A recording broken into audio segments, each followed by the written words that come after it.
Ali Smith, the Scottish writer, recently said that there are always two levels in a story. The story that's being told, and then there's the one underneath, the untold story. She believes that the two structures work together, and that in the greatest novels you can feel the untold story trying to get through to the surface, there but not quite seen. This strikes chords for me. There are the threads that you see, and then there are the understitches which hold a garment together but are not visible. In weaving there is the front that you see as you weave, and then there is the underside, which is often more interesting when you turn a completed piece over. If you look at a piece of fabric, it tells you a great deal about itself. How it feels, what it's made of, what colour it is, what pattern it has on the surface, and you can make a guess at what it might be used for. That's the surface story. But what about the understory? Where does this cloth come from? Who made it? Where was this pattern or technique developed? And what does it mean to different communities around the world?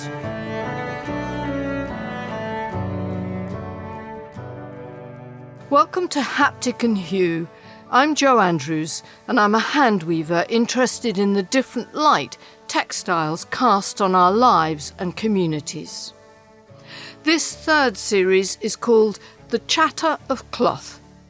Each episode will take as its starting point a particular textile and try to track both layers of its story, the surface one and the hidden one.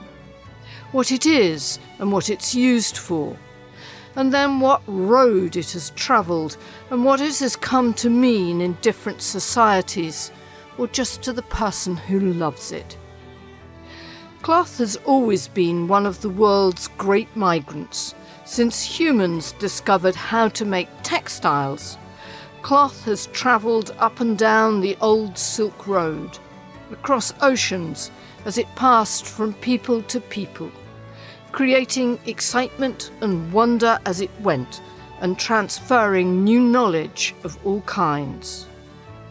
From lace to calico, from cochineal to indigo, from Indonesia to Mexico, fabrics roam the world freely, weaving their way in and out of different communities and gathering new meaning and values as they go. Travel is something nearly every one of us has been denied in the past year. So come on a journey with me in this new series of Haptic and Hue. It's a voyage that will take us from Indonesia to West Africa, from India to Scotland, from war, scandal and intense hardship in the US to the comfort of quilting in rural northern England. I've recently been reading a book by the Anglo-Italian author Iris Irigo about the cloth trader Francesco d'Attini, who lived in Italy in the 1300s, a time of plague. She portrays a world in the book that is partly familiar to us and partly completely topsy-turvy. It was a time when resources were expensive and labour cheap, one where fabric and the process of having it made up into clothing was much more expensive than buying jewellery. In d'Attini's account books, he lists 12 pieces of jewellery he owns, rings of gold set with sapphires, emeralds and pearls, and he gives a total value of 143 florins, which is about the same as the price of 2 new dresses at that time. To our ears, that sounds incredible. Could cloth really be more precious than jewellery? But the first episode of this new series starts with a fragment of cloth that was seized in haste to wrap jewellery as a woman fled in fear of her life over 70 years ago at the time of the partition of India. The jewellery is long forgotten, but the cloth has become deeply precious to the person who owns it. The piece my aunt gave me, it's a tiny fragment. And within that fragment, there are 3 fragments which were joined. And she'd never mentioned anything like that to me before. So she produced this piece and started telling me the story of the partition, which obviously I knew about, and also listening to my mum and so forth, how traumatic the whole thing was for the whole family. So while they were leaving, she had to wrap some gold. So she found these 3 strips of this bark that she had, and she wrapped the gold in it and hid it in her person. And they didn't bring in any other textiles, basically. They had to travel in really simple clothes, so that for the fear of being looted, because in 1947 the partition was a huge turmoil for both countries. Millions were displaced, millions were killed. So that tale was very poignant to me, and also the fact that she kept that piece and she hadn't even told her children about it. They didn't know about it. My mum didn't know about it. And when I told them this story, they were not really that interested in it either. So they all talked about the pieces of jewelry they brought together, which had to be sold, how terrible that was, because jewelry is something worth value. They could equate to that. So it was quite touching that she gave that to me.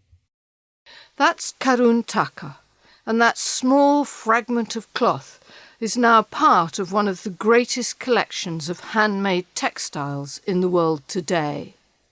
A collection that Karun has created from scratch, and which he's using to change the way in which museums see and exhibit textiles, and alter our perception of what is valuable and what is not. Karun collects textiles from Africa, Asia, and Europe. Each piece has its own story to tell of the community and the age that made it. But I've long wondered if textiles have a common universal language. Are there some patterns that belong not to one pair of hands or even one society or culture, but instead form part of a universal human inheritance? If anything has a claim to that, then it's the Paisley pattern, otherwise known as the Buta or Keri. It has appeared and reappeared in different cultures down the centuries, and its ultimate origin is lost in the mists of time. In India, it's so very common. It's like a beloved sister or a beloved family member. So we've all grown up seeing it all our lives, and it doesn't just appear on textiles. I mean, it actually appears on our desserts. So we have this dessert called the Sandesh, which is from West Bengal, which is often shaped like a paisley. We draw it on our festivals on the ground. Obviously it appears on all our textiles. I mean, they could be woven or embroidered or block printed or printed. It comes on our hankies, it comes on our shawls. So we've all grown up with the paisley, but because we've grown up with it, seeing it everywhere, I don't think Indians, other than the ones who know about textiles, think about it too much about what it is and what it could mean. That's Meera Gupta, a textile historian. What interests me about paisley, apart from the loveliness of the pattern itself, is that every time it emerges, people attach new meaning to it.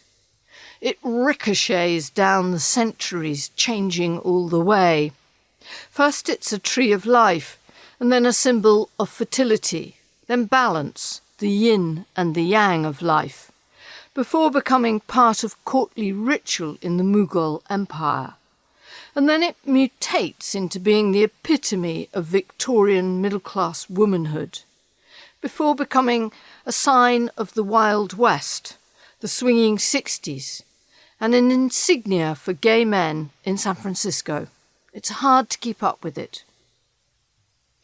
Sometimes cloth pretends to be something it isn't, or in fact is something other than we expect.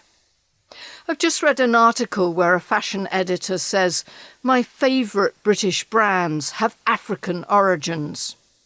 African wax cloth or Ankara cloth is all over the catwalks and even hitting the high street in Britain.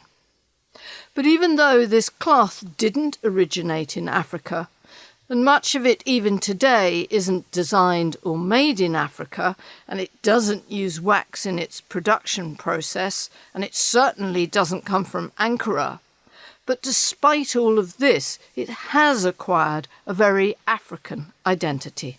It's become part of our culture, essentially. Yes, the origins are not necessarily African, but a sort of exchange has happened where fabric would be sold in African markets. Depending on their popularity or the motifs on the fabric, they would, stories would be ascribed to them. And this has now become part of the histories of these countries. And also the fact that production then did move into African countries, which gave them even more of sort of an ownership of the fabric, where the fabric was designed in these countries and produced in these countries and worn in these countries. So it's sort of like, it's evolved. So I do think of them as African now, actually. Dolapo James's grandmother sold wax cloth from her house in Nigeria. And now Dolapo researches it and sells fabric that is genuinely designed and made in Africa. And then we have the textiles that refuse to travel, but instead become grounded in one particular area. These cloths are the stay-at-homes who bank up the fire on a cold winter's night and shut the door. Fabrics of identity that take on something of the landscape they're made in.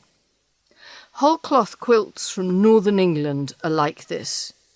They are quilts, but ones that come out of a completely different quilting tradition from patchwork quilts. Here's Deborah Maguire, who is a whole cloth quilter and a researcher. Quilting was not a discipline that existed outside of people's everyday lives. You see the same kinds of patterns on things like carved butter pats as you see on quilts, carved stonework and woodwork. These were effectively patterns that were being taken from everyday life. Now, in the North Country, which we use as a kind of broad term, and it includes most of the north of England from what we now know as Cumbria, so, Westmoreland and Cumbernauld, across the sort of Dales counties, up into Northumberland and into Scotland, into the border counties. And whole cloth quilts there, I think, became an expression of that regional identity. So the patterns that we use were passed from woman to woman, family to family.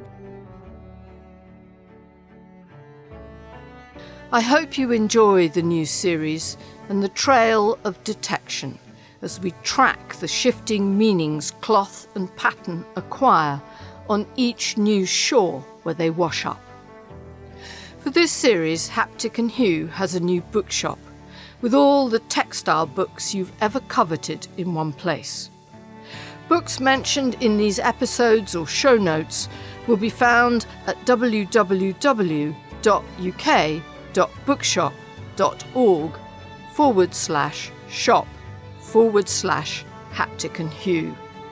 There's also a direct link on the landing page of the Haptic and Hue website. The bookshop only dispatches to the UK at present, but will shortly be extended worldwide. 10% from every purchase helps keep this podcast on the road. Many of us love haberdashery, or notion shops as they are called in the US. These are dwindling and disappearing from our towns and cities. I've just finished a written piece reflecting on why these shops are important to us and what they tell us about our lives. It's free to view, and you can find it at Vocal Media under my full name, Josephine Andrews. The link is far too complicated to read out, but there is a link in the show notes and on our website landing page at www.hapticandhue.com. And if you feel able to, please do leave us a rating or a review on your podcast provider. It helps us and it helps others discover this podcast. Thanks to Bill Taylor of the Lark Rise Partnership who edits and produces these podcasts, and to all those listeners who help make this third series possible by supporting it via the Buy Me a Coffee button on our website.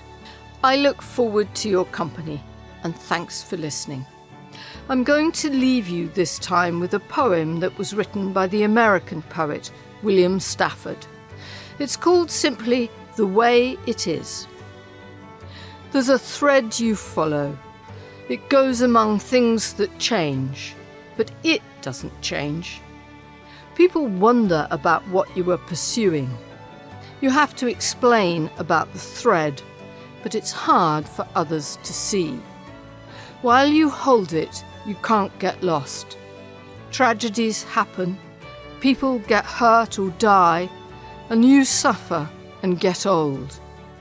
Nothing you do can stop time's unfolding. You don't ever let go of the thread.